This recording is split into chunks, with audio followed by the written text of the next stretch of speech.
What's up, guys? Welcome to another video. This is Nate here, and this is his 2019 Chevrolet Camaro SS1LE. How long has this car been out now? Since like 17? Yeah, 17. For this generation, right? Yep. Before I bought my 911 a year and a half ago, I was in the market for one of these. Decided against it because, you know, at the time these were going for like $45,000 to $50,000. Wanted something a little bit cheaper, but these cars are so highly praised as being a do-it-all car that you can drive on a daily basis with a magnetic ride control dampers, and then go to the racetrack, as you said, on a tank of gas and just do lap after lap consistently and drive home in pure comfort. So we're going to try this thing out today and see how it does on a tight canyon road. I have driven the ZL1 1LE. That was a couple years back, and that thing scared the shit out of me.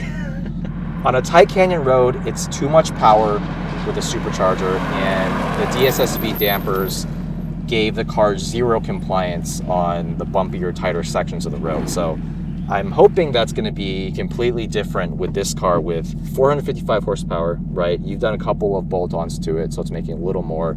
And then, yeah, it has a magnetic ride control, as I mentioned. So what are the things you did to it again? So all I've gone on there is a Rotofab cold air intake, MBRP race cap back, exhaust, and I put gyro disc front rotors, stop tech rears, and Hawk HP Plus pads. So just really basic bolt-ons, yeah. Okay, let's see how it does. So we got the car in track mode right now, right? Yep, track mode. That exhaust. Oh, man.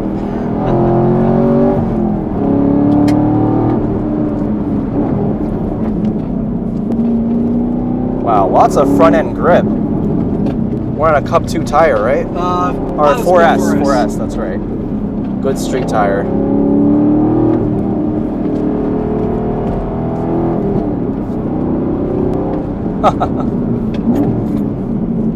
Very good brake pedal.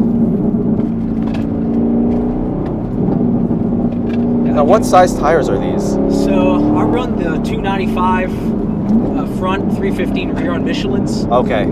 Factory is 285 and 305, but the Goodyears run a little bit big. I see. So when you compare the actual tread width, it's not too different. Yeah, it's the same exact tread width contact patch. Got it. Okay.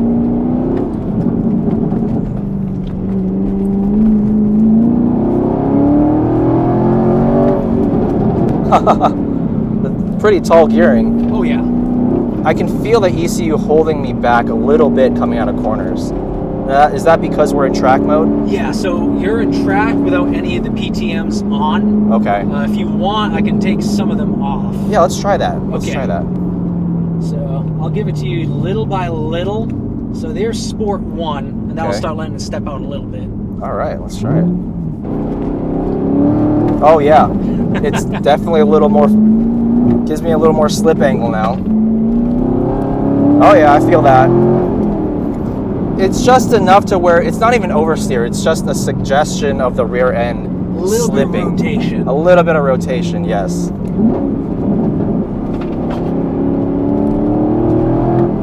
There's like a normal tune and then a race performance tune on the electronic limited slip. Okay. It puts it to the more aggressive tune once you have it just out of the basic tour, sport, or track modes. Okay.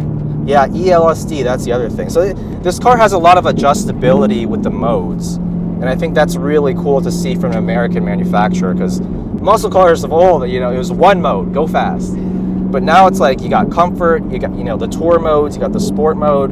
You even have things like snow and ice and wet. It's just great. Lots of technology, driver-focused technology packed into this car. They knew this car was going to go to a lot of people that might not have had a lot of experience. Yeah. So all those modes give you the ability to go out by yourself and maybe keep some of the nannies on, but start learning the car. Right. And shut them off little by little as you learn it and get more comfortable with it. That's a good point. If this car had no assist, it would not be a beginner-friendly car whatsoever.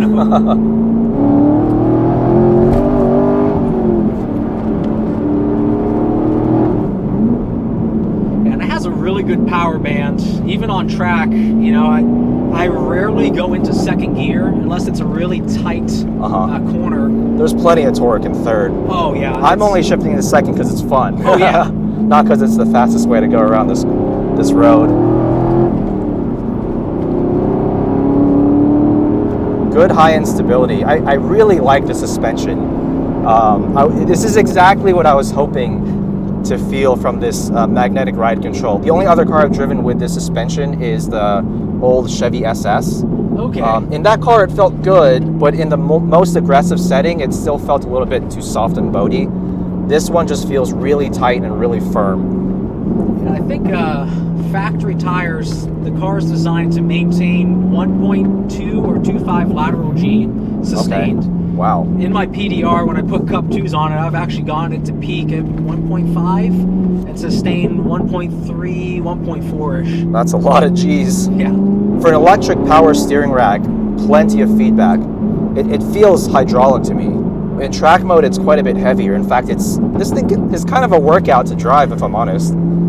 But I prefer it this way. It makes you feel more connected to the car. Oh, absolutely. Now look at the way it just handles all the little camber changes in the road and the bumps. Nothing upsets it. One thing I did do with it too is it does have the car comes with a performance manual from the factory for how to get it set up to go to the track and their recommended camber and alignment settings. And I do have what the community calls like the GM track alignment on it. Oh, okay. So it's -2 camber on the front, -1.5 rear, about 0.1 toe in on the rear, Okay. and 0 toe on the front. That's a very neutral and good foundation of an alignment for track setup, because you want the toe in the rear for high instability. 0 toe in the front will help you with the tire wear and still give you good turn in.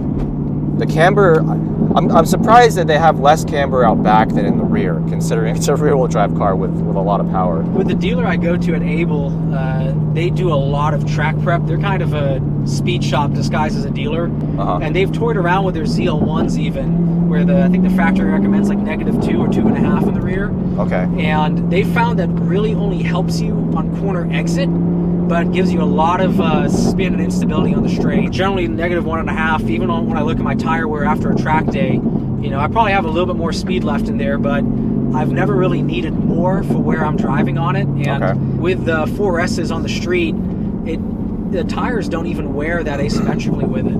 The brakes are very touchy though. I wish the initial bite wasn't quite so sensitive. So that's more what I've done with it for my driving style. Oh, okay. The factory Ferodos have a little bit more pedal travel and are a little softer. I see. I just like having a really bitey brake. That's an what I put in immediate there. like response when you touch the pedal, right? Exactly. Because on track especially, the pedal will go down probably about a ½ inch with the heat. So just having that little bit of grab, especially because I go to a lot of high-speed tracks, it's more of a confidence booster than a necessity. That makes sense. I can obviously envision this car being an absolute monster on a racetrack. It just has that classic front engine rear drive feel with a lot of adjustability in the rear end when you apply different amounts of throttle. Oh yeah. Car set up that way. It's got the ELSD, it's got the long wheelbase, which makes it a little bit forgiving. Actually, we gotta open up on this straight, I'm sorry.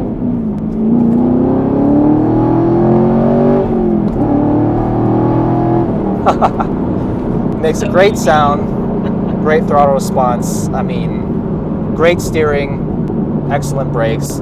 Suspension is actually my favorite part of the car.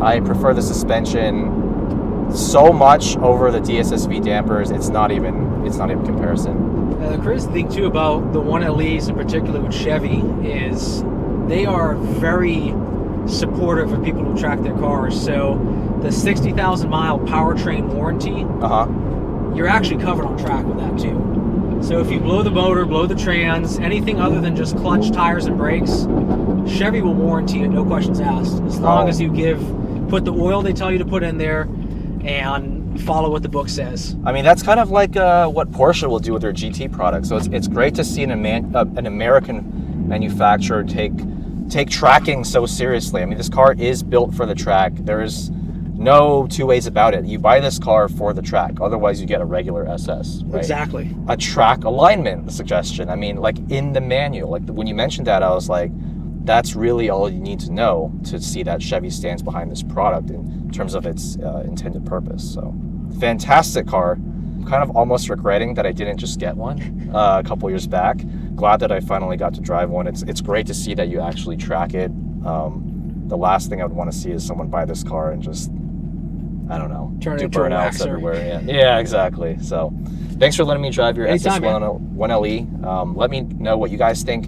If anyone has a GT350, please let me know. I've been trying to drive one of those for so long, like ever since it came out in like 2015. If I can get one of those up here in NorCal, I'd love to do a comparison against this car.